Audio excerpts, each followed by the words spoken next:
Emmanuel Macron est passé d'un statut d'outsider dans cette présidentielle à celui de favori. En quelques semaines, la situation s'est retournée, à la fois sans doute par son programme et sa personnalité, mais aussi par les événements qui se déroulent tout autour de lui et chez ses concurrents. Le PIC a analysé son programme et vous le présente maintenant.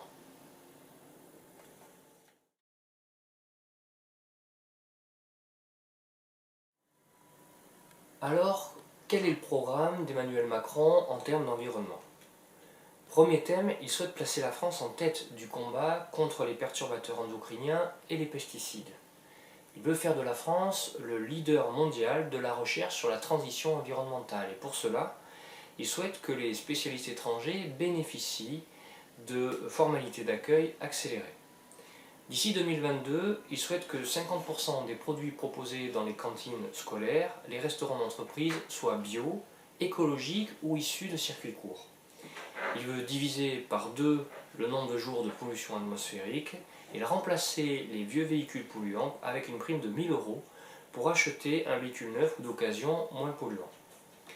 Il veut aussi isoler les bâtiments plutôt que trop dépenser en chauffage et il souhaite un plan de transition agricole de 5 milliards d'euros pour soutenir les projets de montée en gamme des exploitations et d'adaptation aux normes environnementales et de bien-être animal.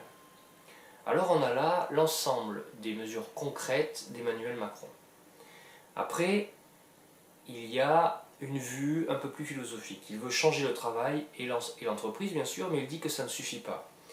L'essentiel pour lui, c'est de changer notre rapport à l'écologie et à l'environnement. Il dit que des progrès ont déjà été faits, notamment en agriculture, mais il veut parler vrai et dit aux Français, regardons les choses en face.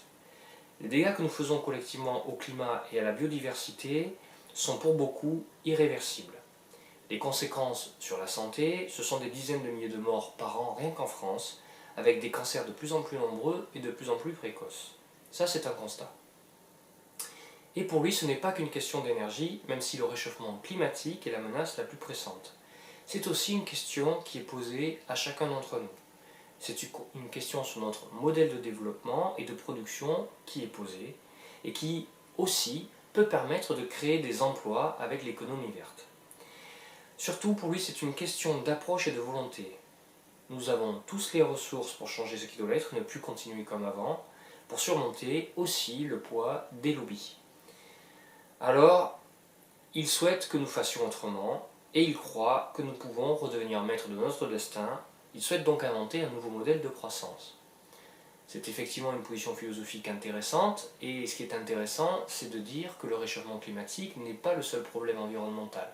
Il y en a bien d'autres, il en cite un ou deux, sur la souffrance animale, sur la biodiversité, mais il ne parle pas de nombreux autres domaines comme la raréfaction des matières premières, comme la pollution des océans par des plastiques, et d'autres encore.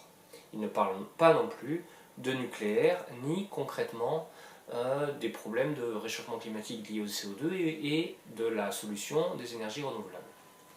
Alors, il est un peu engagé en environnement, mais pas autant, par exemple, qu'un Benoît Hamon.